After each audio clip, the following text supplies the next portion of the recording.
Class 7th model activity task subject history.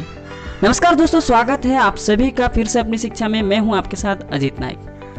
बात करते हैं हिस्ट्री सब्जेक्ट के क्वेश्चंस की, तो इसके अंतर्गत 3 क्वेश्चंस पूछे गए हैं। यह है इसके क्वेश्चंस। पहला क्वेश्चंस है, सांसद बौद्ध विदुषी था, यह कहावत सही है या गलत? 2 या 3 वाक्यों में अपने उत्तर दीजिए। दूसरा है, सुल्तान मोहम्मद का भारत पर 16 बार आक्रमण करने का प्रमुख कारण क्या था? इसे 60 से 80 शब्दों में आपको लिखना है। और तीसरा क्वेश्चन है, नीचे दिए गए शब्दों के संबंध में 2-2 वाक्य लिखे।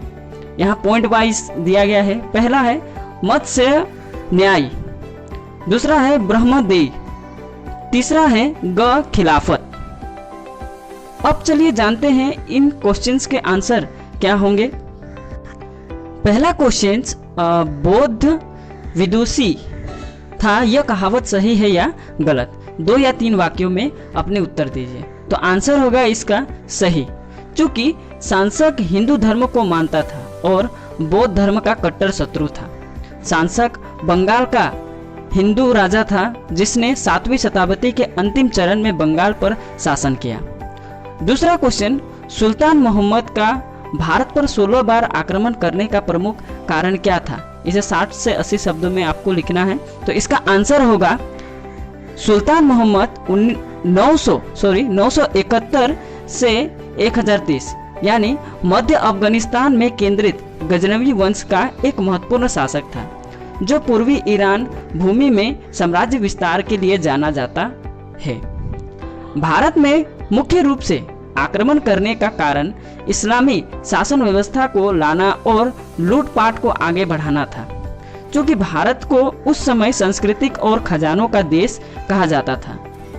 हिंदू सभ्यता को कुचलना उसकी सबसे बड़ी नीति के रूप में सामने आई थी। सुल्तान मोहम्मद द्वारा जीते गए प्रदेशों में आज का पूर्वी ईरान, अफगानिस्तान और मध्य एशिया शामिल थे।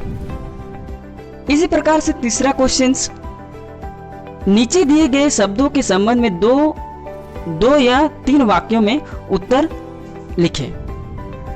तो क पॉइंट का होगा मत्स्य न्याय। इसका आंसर होगा, मनुस्मृति में मत्स्य न्याय के बारे में बताया गया है।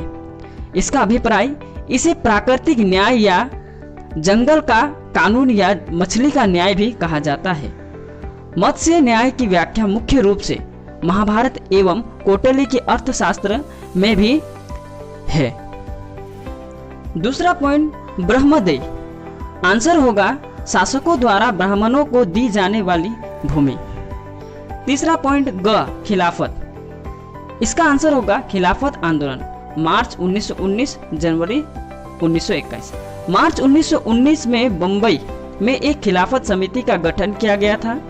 मोहम्मद अली और शौकत अली बंधुओं के साथ अनेक मुस्लिम नेताओं ने इस मुद्दे पर संयुक्त जानकारी को इकट्ठा की थी। संभावना तलाशने के लिए महात्मा गांधी के साथ चर्चा शुरू कर दी।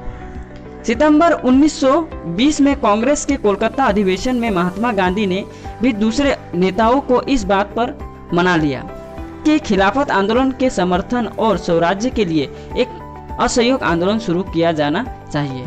यह आंदोलन जनवरी 1921 को समाप्त हुआ। तो स्टूडेंट, यही थे हिस्ट्री सब्जेक्ट से रिलेटेड क्वेश्चन और उनके आंसर। आप इसको बेहतर तरीके से लिखिए और साथ ही साथ एक काम करिएगा कि इस वीडियो को ज़्यादा से ज़्यादा शेयर करिए, 7th क्लास के स्टूडेंट को प्रोवाइड करिए, ताकि वो बेहतर तरीके से अपने आंसर्स को लिख सके और उन्हें किसी प्रकार का असुविधा ना हो और वो अगले सब्जेक्ट को और बेहतर से लिखे और समय पर इस टास्क को पूरा करते हुए स्कूल पे जमा दे।